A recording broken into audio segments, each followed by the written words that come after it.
Oi, gente, sejam bem-vindos à nossa segunda aula de bioquímica.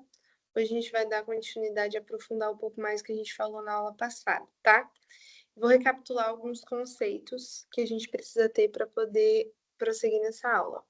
O primeiro deles é que os ácidos têm tendências de doar prótons. E como a gente viu na aula passada, nós chamamos de próton o íon H+. E que as bases têm tendência de receber esses prótons. Beleza?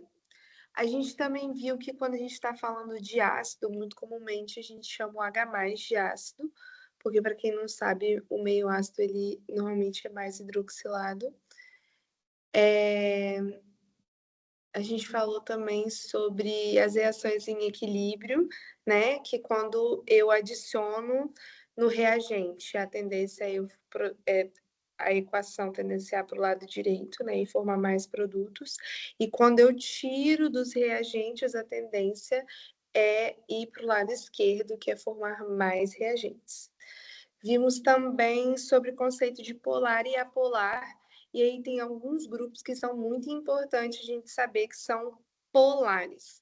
Os grupos de hidroxilas, que é o OH, a gente vê o OH é muito polar. As carboxilas, que é COOH, ou então COO-, que normalmente a gente vê nas literaturas. O enxofre, e aí eu esqueci de falar uma coisa na aula passada. O enxofre, ele tem uma característica polar. Se ele estiver sozinho, porque se ele for uma sulfidrila, que é o enxofre, o S, ligado a um hidrogênio, uma sulfidrila, ele é um composto apolar. E o nitrogênio também é polar. Outra coisa que tem caráter apolar são as cadeias carbônicas muito compridas. Então, quando a gente vê aquele carboninho, carboninho, carboninho, carboninho, aquilo dali tem característica apolar. Beleza? A gente aprendeu também que a água é solvente universal e que quando a gente fala assim, é polar, significa que ele reage com a água. Então, se eu colocar ali no meio aquoso, a tendência dele é se misturar, como, por exemplo, a glicose, que lá na cadeia dela a gente tem muitas hidroxilas. Então, ela é uma substância muito polar. A gente viu também sobre os compostos que são polares e apolares, que são, por exemplo, os aminoácidos. Nós temos aminoácidos que têm a amina de um lado, a carboxila do outro, e às vezes ela tem uma ramificação de cadeia enorme que é apolar. Ok, chega de recapitulação, acho que tá bom para nossa cabecinha. A gente falou de solução tampão também, né? Que nada mais é do que essa questão do equilíbrio.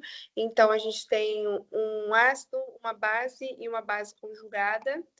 E aí, essa solução tampão do sangue, por exemplo, ela fica ali naquela equação de vai e vem, mantendo um pH. E hoje nós vamos falar de aminoácidos. Então, vamos abrir aqui o nosso arquivo, de Biochemistry. Então, vamos lá. Como eu falei agorinha há pouco, né? Os nossos aminoácidos, a gente tem aqui um grupo amino, um grupo carboxila e um radical. Gente, eu acho que não tá gravando. Será que tá gravando?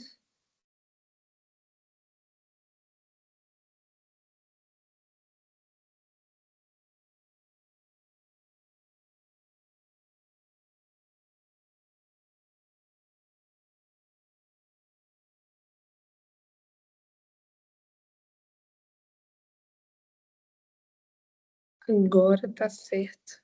Ó, não estava certo, tá vendo? Não estava aparecendo para vocês. Aqui. Os aminoácidos são nada mais nada menos do que isso daqui que nós estamos vendo na tela. Ó, eu vou ter um grupo amino, que é caracterizado por esse nitrogênio ligado ao carbono e dois outros hidrogênios. Aí eu vou ter uma cadeia carboxílica, Oh, meu Deus, cadê a carboxílica? Eu vou ter uma carboxila, que é esse COOH, que também pode ser representado com CO ou menos. A gente vai ter um grupo de radical, que esse grupo aí varia muito, pode ser uma grande cadeia carbônica, como pode ser só um hidrogênio, como pode ser N coisas, pode ser N coisas. E um hidrogênio. Esse daqui são os aminoácidos. Os aminoácidos nós chamamos de monômero.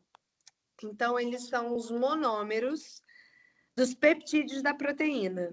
Entendi bosta nenhuma, me explica direito. Vou explicar direito, olha só. Você vai ter, esses monômeros são a menor parte. Mentira, que a menor parte são as moléculas, mas coloca desse jeito na sua cabeça, como se ele fosse a menor parte. Os monômeros são um só, é a menor parte, é só um aminoácido desse. Quando tem o peptídeo, se eu não me engano, são de 5 a 20. Não, para proteína é mais, é de 20 a 50. Então, quando eu tenho os peptídeos, eu tenho vários desses aminoácidos. Eu tenho vários monômeros ligados uns aos outros. Quando eu tenho mais de 50, eu tenho uma proteína, que a proteína é essa cadeia grandona, cheia de aminoácidos. Cada aminoácido desse, essa sequência de aminoácidos forma uma proteína. Então, os aminoácidos são os monômeros, que é a menor unidade, que não é a menor unidade, mas são a menor unidade que, quando vai juntando um aminoácido no outro, eu vou formar uma proteína. Como se eu estivesse mesmo empilhando e encaixando um no outro. Vamos ver aqui. Eu tenho 20 aminoácidos diferentes que a gente encontra comumente em proteínas e que eles vão se diferenciar entre si pela cadeia lateral. Então, todos os aminoácidos vão ter um grupo amina, um hidrogênio, uma carboxila e uma ramificação. E aí é essa ramificação que vai me diferenciar de um aminoácido para o outro. E aí nós temos aqui o nome de vários aminoácidos e suas siglas. Vai ser muito comum você ver na literatura, por exemplo, ao invés de estar escrito o nome todinho, uma bolinha ligada a outra, e dentro dessas bolinhas tem escrito essas siglas. GLI, ALA, PRO, VAL, é só a abreviação da nomenclatura. Ah, mas eu preciso gravar todos? Sim, você precisa gravar todos. E não só você precisa gravar todos, como você precisa gravar quem são os essenciais e os não essenciais, que está aqui em algum lugar desse slide, que depois eu vou achar e eu falo para vocês. E aí, por exemplo, a gente tem nessa questão dos aminoácidos, que eu falei na última aula também, que era um conceito importante vocês saberem lá na parte de tabela periódica, sobre o que é um carbono quiral. Então, o carbono quiral é esse carboninho aqui de exemplo, é esse carbono alfa aqui, ó, que ele é ligado a 4 grupos diferentes. Vocês lembram que eu falei para vocês que o carbono ele fazia parte da família 4A? Portanto, ele se ligava a quatro outras moléculas, exatamente como está representado aqui, ó. Então, eu tenho o meu carbono, esse aqui é o meu carbono. E ele está fazendo ligação, ó, com 1, 2, 3, 4. 4 molequinhas, outras molequinhas diferentes. Só que cada molécula dessa é diferente, porque se fosse assim, ó, se fosse um carbono ligado a 4 hidrogênios, isso daqui não era um carbono quiral. Esse daqui é um carbono quiral porque ele está ligado a 4 coisas diferentes. Então, ele se torna um carbono quiral, que aqui está chamado também como carbono alfa. Isso exceto na glicina. Por que exceto na glicina? Porque na glicina eu vou ter a amina, a carboxila, que é aqui, ó. Lembra que eu mostrei que falei para vocês? Ó, nela, na glicina, eu vou ter o grupo amino, o grupo carboxila. Deixa eu apagar aqui para eu ir mostrando para todos vocês. Eu vou ter aqui o grupo amina, vou ter aqui a carboxila, vou ter o hidrogênio, tal qual em todos os aminoácidos. Isso tudo eu tenho em todos os aminoácidos. E aí, normalmente eu adiciono um radical que é um diferente do outro. Diferente de todos esses três, tanto do amino quanto a carboxila quanto do hidrogênio. Já a glicina não, a glicina pega nesse radical aqui e bota um hidrogênio. Eu já tenho hidrogênio aqui ligado a esse carbono? Tenho, pô, aqui. Então, se eu tenho 2 hidrogênios ligados ao mesmo carbono, esse carbono é quiral, porque para ele ser quiral, ele precisa estar ligado a coisas diferentes. E no caso da glicina, ela conecta a outro hidrogênio. Por isso que na glicina o carbono não é quiral. Beleza? Então, aqui ela falou de quiralidade, que eu acho que é importante, mas não é o momento da gente ver isso agora. Vamos lá. A quiralidade, faz o carbono ser assimétrico. Aí ele fala dos enantiômeros, que são isômeros, nada mais do que isômeros. Qual a isomeria deles? Eles são enantiômeros. O que quer dizer isomeria? São iguais. Dentro da química, a gente tem isomeria de cadeia, isomeria de posição, isomeria disso, isomeria daquilo. A palavra isomeria, ela está ligada a igualdade, assim, são iguais, porém, entendeu? Por exemplo, porque quando a gente vai falar a fórmula química de um certo composto, por exemplo, H2O. Não, porque H2O não dá para ser. Mas sei lá, vamos dar um exemplo. H2O. Isso aqui não existe, tá, galera? Eu vou dar um exemplo bem esdrúxulo. Ó, H2O.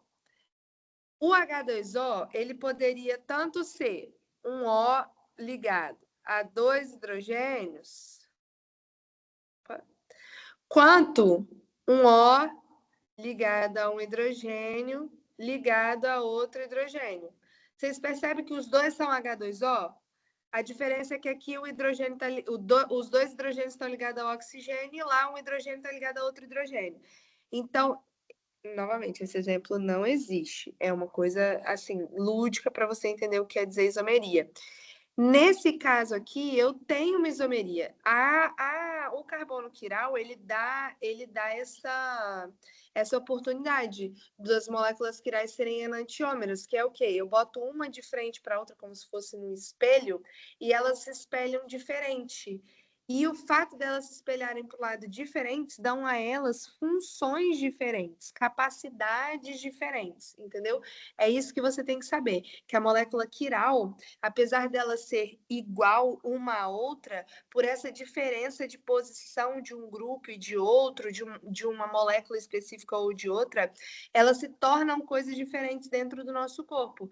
Então, por exemplo, o ibuprofeno, você vê que aqui, ó, a cadeia dele está igual, mas a posição da cadeia está diferente. O fato de um ser virado para a direita e o outro ser virado para a esquerda, um é anti-inflamatório, o outro já é espécie nativa, tá? É isso daí que nós precisamos ter em mente. Aí, quando a gente fala de enantiômero, a gente tem duas formas de falar desses enantiômeros. O que é virado para a direita e o que é virado para a esquerda, eles colocam uma letra na frente. Ó, por exemplo, aí da alanina que está aí no quadro. O que é virado para a esquerda, que a alanina, o grupo da amina é virado para a esquerda, é L-alanina, como se fosse left, de esquerda, left alanina. Já o D-alanina é como se fosse direita alanina também. É óbvio que esse L e esse D tem outro significado, mas para a gente só precisa ter o significado da gente entender para a prova. Então vamos lá. L-alanina de left-alanina e D-alanina de direita-alanina. Vocês entenderam? E aí, assim, aqui a professora frisou que no organismo as proteínas são formadas única e exclusivamente por L-aminoácidos. Então, os aminoácidos em que seus enantiômeros estão especulares para a esquerda, ok?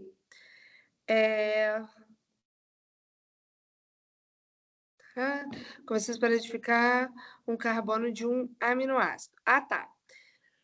Quando a gente vai contar o carbono do aminoácido, a gente começa contando do carbono da carboxila. Então, lembra que eu falei para vocês que a carboxila pode estar representada tanto COO- quanto COOH. Aqui nós começamos, aqui está escrito COO-, e aí você começa a contar daqui, ó. Esse é o seu centro quiral, esse é o seu carbono alfa. Por que é meu carbono alfa? Porque ô bênção de Deus, está ligada a 4 grupos diferentes. Vem cá que eu vou te mostrar. Está ligada a uma carboxila, COOH, está ligada a uma amina NH3 e está ligado aqui, ó, a um hidrogênio, terceiro grupo diferente, e aqui já está ligada a uma outra cadeia carbônica. Olha lá, ó. Outra cadeia carbônica, meu filho. Já está ligada a outra cadeia. 4 grupos diferentes. E aí você tem que ter a esperteza de conseguir ver isso tudo aqui, ó. Que às vezes você vai estar lá, ó, CHCOO. Esse CHCOO é a mesma coisa que esse que está escrito aqui, ó. Que esse que está escrito aqui. Só que os dois estão representados de maneiras diferentes. Você tem que acostumar o seu olho a identificar esse tipo de coisa. E aí, isso volta lá na primeira aula, lá da tabela periódica. Carbono é da família 4A, portanto, ele faz 4 ligações. O hidrogênio é da família 1A, portanto, ele faz uma ligação. O nitrogênio é da família o quê? Nitrogênio é da família 4A também, se eu não me engano, se eu não estou equivocada, mas eu acho que é. Da família 4A também. O carbono e o oxigênio da família 6A. Mas, Breno, ele não está ligado a... Eu não falei que ele precisa, eu falei que ele pode estar ligado até 6, ok? Então, isso significa que ele tem o quê, ó? Elétrons livres, desemparelhados, ali nele. Mas isso daí é conversa para outro dia de maluco, tá? E aí, aqui, pelo menos 2 grupos carregados, a classificar de acordo com o R, isso. Lembra que eu falei lá na última aula também? Que você vai ter aqueles compostos que são parte polares e parte apolares. A amina e a carboxila são polares. A polaridade do grupo R vai depender literalmente da cadeia que vai estar ligada para eles. E aí, ó, quando a gente tem apolares, Brena, por que eles são apolares? Porque só o hidrogênio sozinho é apolar. Ele é polar quando ele é OH. OH. Aqui ele tá polar CH3, que a gente chama de metil, né? Que é o número de carbonos. Olha só, vou te ensinar uma vez só, depois você olha isso lá no tio Google, hein? Quando a gente tem uma cadeia carbônica, para a gente falar o nome dessa ramificação que está ali, que é um tipo de coisa que cai na prova, né? Que são os grupos, os grupamentos, você tem como contar até 10. Eu vou te ensinar até os 6. Met, et, prop, but, pent, ex, ept, opt, non, dec. Não me aguentei, foi até o 10. Que caramba são isso, meu filho? Isso é o número de carbonos. Quer ver? Vou te ensinar. Aqui tem quantos carbonos? Aqui você não vai saber que eu estou apontando. Aqui tem quantos carbonos? 1. Eu te falei que 1 é o quê? Met. Então, esse grupo que está aqui é o grupo metil. Gostou, né? Se fosse 3, met, et, prop seria o grupo propil. Entendeu? O que você vai fazer agora, meu jovem, se você não souber sobre o que eu estou falando? Você vai pegar a tabelinha lá, vai escrever met, et, prop, but, pent, ex, ect, ept, oct, non, dec. E aí você vai contar, toda vez que você vê um grupo assim penduradinho, igual esse daqui que tá aqui, você vai contar, ó, met, et, metil. Não, etil, né? Ó, maluca. Ah, mas e aí, Brena? Por exemplo, por que isso daqui é apolar? Porque o enxofre, apesar dele estar sozinho, ele está no meio de uma cadeia carbônica. Então, eu não tenho como fazer ligação com ele aqui, ó. Cadeias carbônicas, tá vendo? Lembre-se, cadeias carbônicas são apolares. Eles são hidrofóbicos. Fobia. Eu sou hidrofóbico, eu tenho fobia de água. Gente, não é difícil. Hidro, água. Fóbico, fobia. Não gosto de água. Se eles são hidrofóbicos, eles vão ficar no meio extracelular? Não vão, a tendência deles é ficar para o lado de dentro das proteínas. E por que isso? Pô, porque você não gosta de água, ele vai ficar no sangue, que é composto por 70% de água? Não vai, cara, entendeu? É uma questão de lógica. E no caso dos aromáticos, que são cadeias carbônicas, você vai ter 2 exemplos aqui, ó. Você tem aqui uma cadeia carbônica que não tem nada ligado a ela, que é apolar. Afinal, grandes cadeias carbônicas são apolares. E você tem um ciclo aromático aqui, uma cadeia carbônica grande, que está ligada a uma hidroxila. O que essa hidroxila vai fazer? Ela vai fazer ligação com a água, meu amor.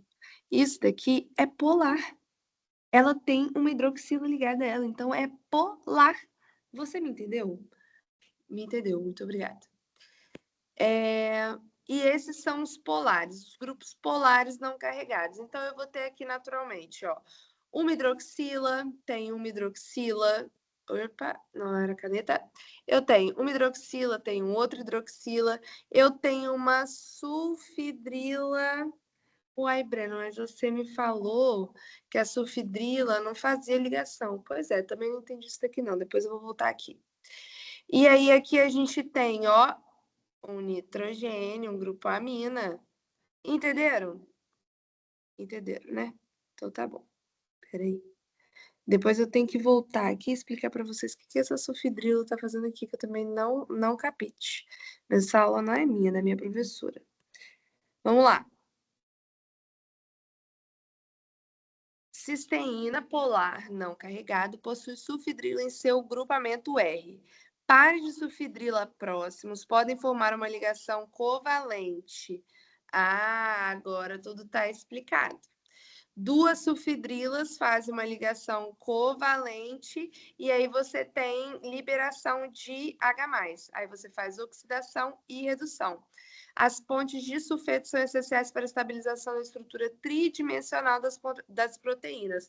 As pontes de sulfeto, que são diferentes das ligações peptídicas, que fazem aquela ficar em formato de hélice, elas são as próximas que fazem as nossas proteínas ficarem todas enroladinhas e funcionais. Mas isso é papo de maluco para frente. E aí você tem os polares carregados, que seriam essas que têm carga mesmo. Quando você vê CO, tem uma carga negativa ali. Quando você vê NH2, NH2+, isso daqui é carga. E aí esses são os compostos polares carregados. Então, eu tenho os compostos polares não carregados, os polares carregados, que é óbvio de ver, e os apolares. E eu tenho também aqueles aromáticos, né? E aí, se ele tiver algum grupo polar ligado a ele, ele vai ser polar. Se ele não tiver, só for apenas um anel aromático cheio de carboninhos, ele vai ser apolar. Entendeu? Então, você entendeu. Nesse caso aqui, é porque não era para ter a resposta, né? Mas nesse caso aqui, por exemplo, da pronina, ela é polar ou é apolar? Cadeia carbônica, só tem carbonitos. Ela é polar. Óbvio que ela é polar. Eu tenho aqui o meu grupo amino, ó, de novo, eu estou falando de um aminoácido. Então, eu tenho o meu grupo amino, tem a minha carboxila, tem o meu hidrogênio e a minha ramificação é CH2OH. Ah, Brena, mas tem carbono aqui. É, minha filha, mas tem uma hidroxila aqui na ponta, então ela é polar. Carregado, não carregado, não carregado, porque não tem carga nenhuma aqui. Ah, mas como é que eu vou saber se tem carga ou se não tem carga? Vai estar desenhado. Não se preocupe, que vai estar desenhado. Aqui, eu tenho uma amina, tenho uma carboxila, tenho hidrogênio. É um aminoácido, hein? E embaixo eu tenho grande cadeia carbônica. Eu tenho um anel aromático, mas eu não tenho nenhum grupo polar ligado a ele. Então, é um composto apolar. Apolar aromático, ok? E aqui, eu tenho amina, carboxila, hidrogênio, cadeia carbônica, cadeia carbônica, cadeia carbônica. Ó, um nitrogênio. Ih, outro nitrogênio. Outro nitrogênio. É polar. O composto aqui é polar. E ele é polar carregado. Por que ele é polar carregado? Ó, aqui uma carga aqui em cima, ó, da amina. Da amida. Não, amina? Amida. Que é NH2. Se é NH2, muda o nome. Aqui, ó, o que eu tinha falado para vocês, ó, classificação nutricional dos aminoácidos. Isso aqui, infelizmente, você tem que gravar. Essencial e não essencial. Qual que é a diferença de um para o outro? Os essenciais, o corpo não sintetiza. Ele precisa estar dentro da sua dieta. Então, quando você for fazer um acompanhamento nutricional, por exemplo, a sua nutricionista vai te colocar lá para você comer alimentos que tenham esses carboidratos essenciais, que o seu corpo não produz.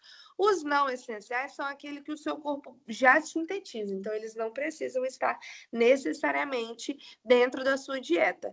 E é isso daqui, meu filho, decoreba. Essenciais: histidina, isoleucina, leucina, lisina, metionina, fenilalanina, treonina, triptofano e valina. Não essenciais: alanina, arginina, asparidina, ácido aspartico, ácido glutamínico, cisteína, glutamina, glicina, prolina e serina. Gravou? Sim, com certeza. Você é um gênio mesmo. Você é um gênio. Um gênio. Vamos lá, vamos lá. Tarará, aminoácidos não primários são criados por modificações de resíduos primários já incorporados na proteína. Então, os não primários, eles são aqueles que atuam como intermediário metabólico. Eles são modificações. Então, eles não eram para ser daquele jeito, mas eles ficaram daquele jeito por conta de resíduos primários de outros aminoácidos que vão ser usados para outras coisas. Por exemplo, eu tenho aqui o triptofano, né? Aí, ó, só para você identificar cadê o meu aminoácido aqui. Eu tenho aqui a minha amina, o meu grupo carboxílico, o meu hidrogênio. Qual que é a minha ramificação? Isso aqui tudo. Esse triptofano, ele já é um aminoácido. Aí, o que acontece lá dentro do seu corpo humano? Acontece o aminoácido descarboxilase. O que é descarboxilase? É uma reação química, onde retira-se CO2 dessa molécula. Quando se retira CO2 dessa molécula, ela vira uma serotonina. Está vendo que não era um aminoácido primário? Ele é um não primário, porque lá, quando ele foi feito para ser triptofano. Ele passou por uma reação química que fez uma descarboxilase, fez uma descarboxilase, tirou o CO2 dali e virou uma serotonina, que é utilizada no nosso metabolismo do corpo humano, mas ela não é primária, porque a serotonina não foi produzida daquele jeito que ela é. Ela passou por uma reação. Antes dela ser serotonina, ela era triptofano. Mesma coisa acontece com a histidina. Descarboxilase. A histidina tá lá bonitinha, ó. Grupo amina, grupo hidrogênio, carboxila, ó, o grupo ramificado dela. Isso é um aminoácido. Aí o aminoácido sofreu uma descarboxilase, tirou-se CO2 dali e ele virou uma histamina.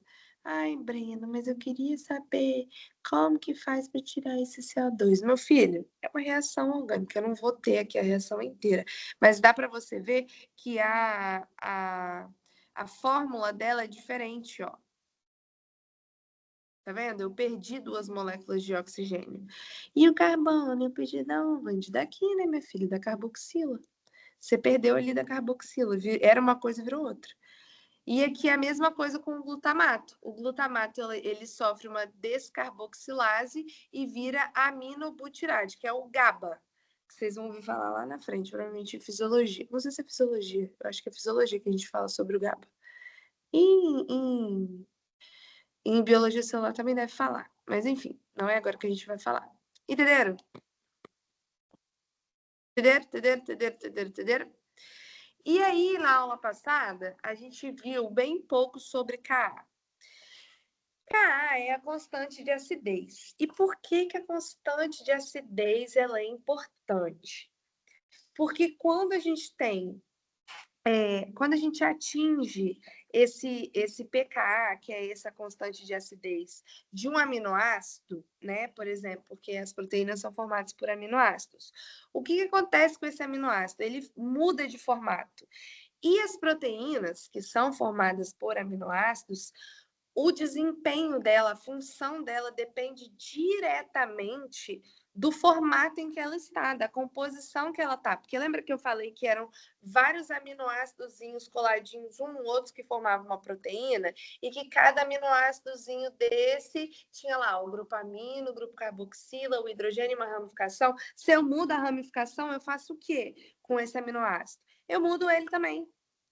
Você entendeu? Eu mudo ele também. Então, por que o nosso corpo ele precisa de ter essas soluções tampões para manter aquela acidez? Para eu não fazer essa bagunça no meu sistema. E aí, por que a gente estuda essa constante de acidez? Para você entender como que acontecem as mudanças dentro do nosso corpo.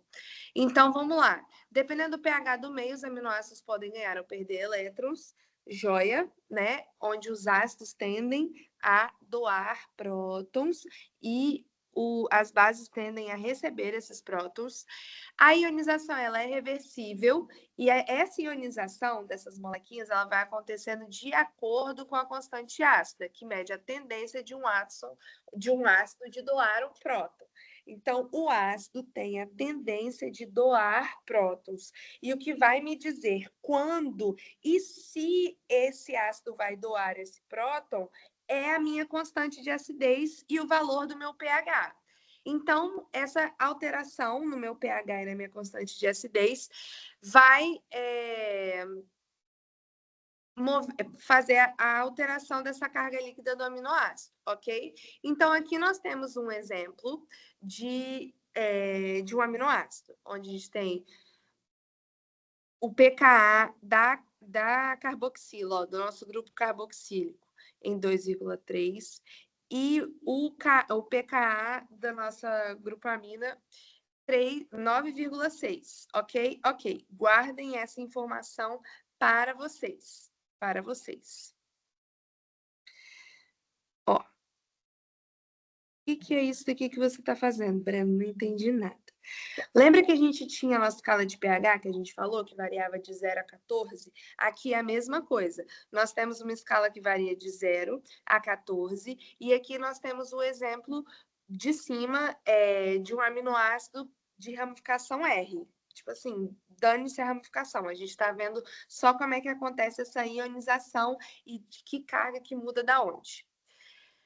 Quando eu estou no meio neutro, a minha carga ela é 0. Por quê? Porque o meu aminoácido ele está normal. Olha lá, CO-, porque ele já estava carregado, CO-, e NH3, mais.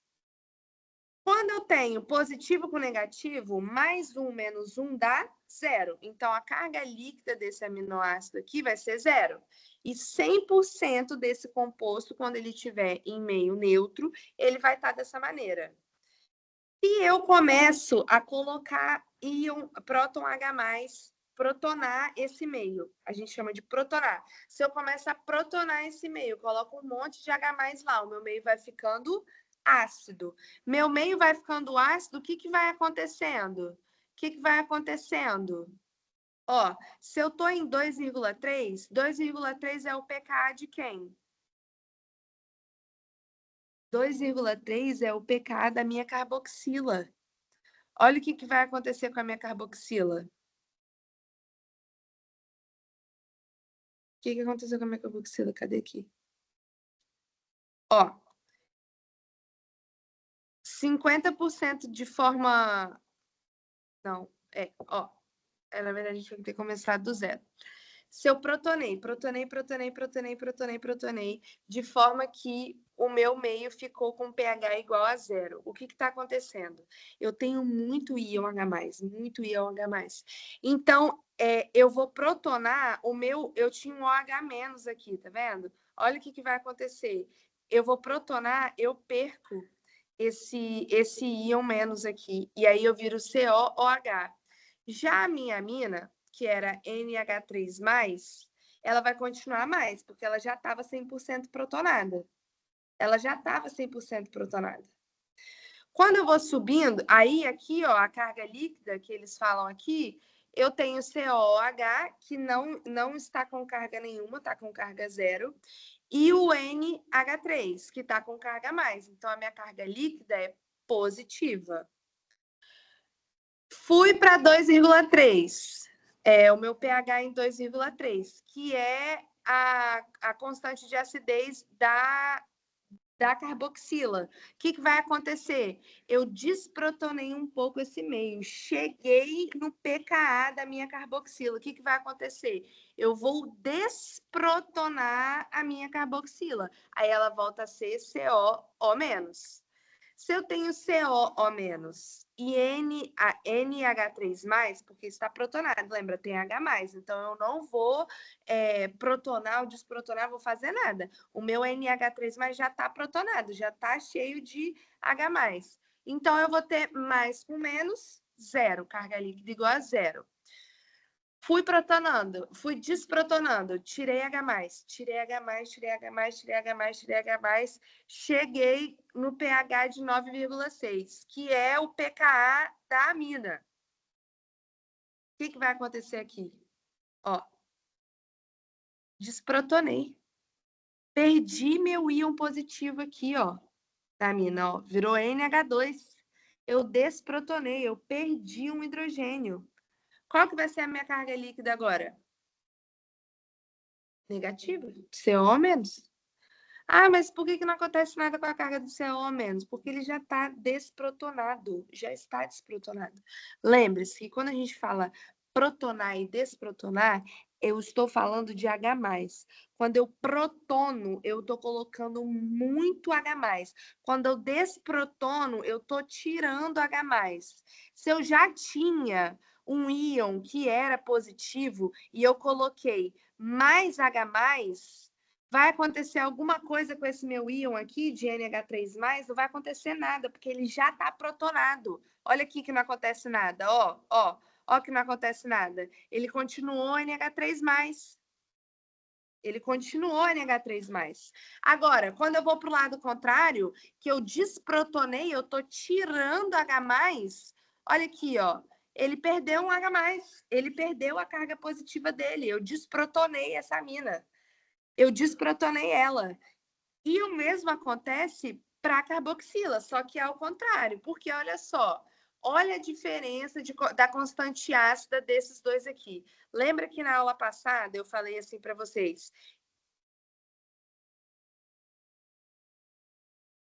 Houve um equívoco aqui. Lembra na aula passada que eu falei para vocês que pKa é menos log de Ka? Se pKa é menos, ó, lembra aqui, ó, menos log de Ka, quanto maior for o meu Ka, menor o meu pKa. Entendeu? Então, quanto maior o meu Ka, quanto maior for a minha constante ácida, menor vai ser o meu pKa, mas eu vou demorar para protonar. Vocês têm que lembrar disso, dessa questão do sinalzinho, ok? E aí, o que vai ficar de para casa para vocês? É vocês apagarem isso daqui que eu fiz e tentar fazer sozinho, tá? E aí, explicando a curva de titulação dos aminoácidos, é isso daqui, ó. Eu tenho a curva de titulação, ó. Tá acontecendo a adição ou então a retirada de prótons. Quando eu estou dentro dessa faixa aqui, ó, eu estou em equilíbrio, eu consigo segurar por muito mais tempo, você tá vendo? Que ele não varia tanto assim o pH, ele dá uma segurada, porque eu estou ali, ó, pertinho do pKa ali da minha molequinha, então ele está segurando. A partir do momento que eu sair daquele número ali, olha como acontece rápido a mudança. E a mesma coisa lá em cima. Tanto que vocês viram que a gente teve que andar pra caramba na régua, ó, eles se mantêm, cada um deles se mantém de uma maneira, veja bem. No caso da carboxila, COH, que é 2,3, você vê que ela varia muito rápido só aqui, ó, porque no restante todinho ela se mantém. Ela se mantém, ela está dentro da curva de titulação dela. Ela saiu da curva de titulação dela, foi para baixo de 2,3, olha o que aconteceu. Ela protonou. Foi aí que ela mudou. E o mesmo vale para minha amina. Olha só, ela se mantém, ó, o caminho inteiro. Quando que ela vai protonar? Quando ela passar o pK dela, ó. Aí ela desprotonou. Sacou? Então ele se segura muito. Mas aí quando ele sai ali daquela curva de titulação também, esquece, tá? Esses são os conceitos básicos. São conceitos básicos para vocês entenderem. E aí, aqui a gente tem outro exemplo. Ó, que eles me deram o valor de pKa do grupo amina, da carboxila e da ramificação, que é o glutamato. E aí as mudanças aparecem em locais diferentes. Perceba que o valor do meu pKa ele está diretamente ligado ao valor do meu pH. Ó. Por exemplo, o pH da minha carboxila aqui é 2,19. Então, ele só vai protonar depois que eu estiver abaixo desse valor. Ó. Ele só desprotonou quando ele ficou abaixo desse valor. Ó, que ele perdeu o íon menos dele. Porque antes disso ele estava bonitão aqui, filha. Ó. Olha ele bonitão aqui, ó. Entendeu? Ele estava bonitão, ele estava se mantendo. O mesmo vale para os outros, ó. Vamos dar outro exemplo aqui. O pK da minha mina, 9,67. Ela só variou quando eu fui para cima disso, ó. Ela é a base, né? Ela só perdeu o próton dela quando eu passei do pH de 6,97, porque de restante ela se manteve, ó. Ela segurou ali a curvinha de titulação dela. Vocês conseguiram entender? Se não tiver entendido, não tem problema, a gente refaz essa parte de novo. E aí, a gente tem o ponto isoelétrico, que nada mais é somar e dividir por 2. Nada mais é do que somar e dividir por 2, tá? Os aminoácidos unem-se formando cadeias, peptídeos e proteínas, polímeros de aminoácidos ligados covalentemente por ligações peptídicas. Então, esses aminoácidos se ligam por ligações peptídicas. E quando eu tenho vários aminoácidos, eu tenho um polímero. Lembra que eu falei para vocês lá no começo da aula? Um aminoácido é um monômero. Quando eu tenho vários aminoácidos, eles são um polímero. E polímeros formam proteínas. Show? A próxima aula a gente vai falar de proteínas. Vamos voltar a falar um pouquinho disso. E aí o que eu tenho para dizer para vocês é que, se possível, vocês consigam fazer esses exercícios aqui, ó. Tenta colocar sem as cargas, tá? Tenta fazer isso daqui sem a carga. Pega um papel seu aí, ó. Tapa a carga e faz tudo de novo. Como assim, Brena? Ó, você vai desenhar esse quadro aqui com os valores de Ka, e você não vai desenhar as cargas deles, de nenhum deles. Você não vai desenhar a carga de nenhum deles. E no final você vai me dar a carga líquida. Lembrando que a carga líquida é a soma das cargas. Então, aqui, por exemplo, ó, a carboxila ela está descarregada. Aqui eu tenho um positivo e um negativo, então a minha carga líquida é zero, a soma das minhas cargas dá zero. Aqui, ó, nesse outro aqui no final, eu tenho duas cargas negativas e um neutro. Então, eu tenho 2 negativos. A minha carga líquida é a soma das minhas cargas. E aí, o que você vai fazer? Você vai anotar os valores de pKa de cada grupo, e aí você vai partir aqui do neutro, ó. Você parte aqui do neutro, e aí você escreve COOH, NH3 e COH. Ele está aqui em meio neutro, cada um vai estar com a sua carga. O COH vai estar com a carga negativa e o NH3 vai estar com a carga positiva.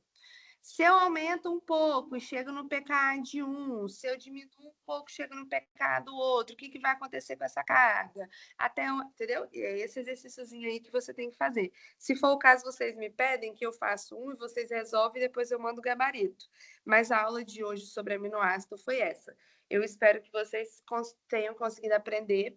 O que fica para vocês de tarefa de casa é fazer isso daqui da protonação e da desprotonação de vocês praticarem esse exercício e deixa eu voltar aqui para a ligação.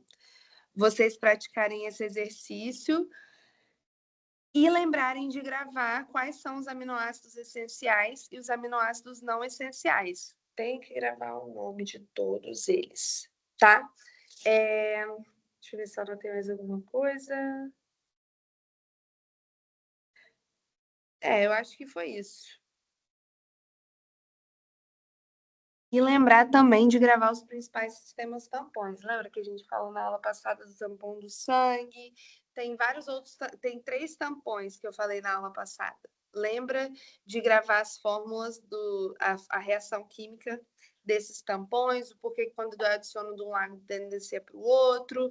No sistema tampão do sangue, por exemplo, eu dissocio ele em gás carbônico. Por que eu dissocio ele em gás carbônico? Porque eu posso expelir ele através da respiração, da expiração, no caso, né? Enfim, é isso, gente. Foi um prazer estar com vocês de novo. Espero que vocês tenham gostado. Um beijo.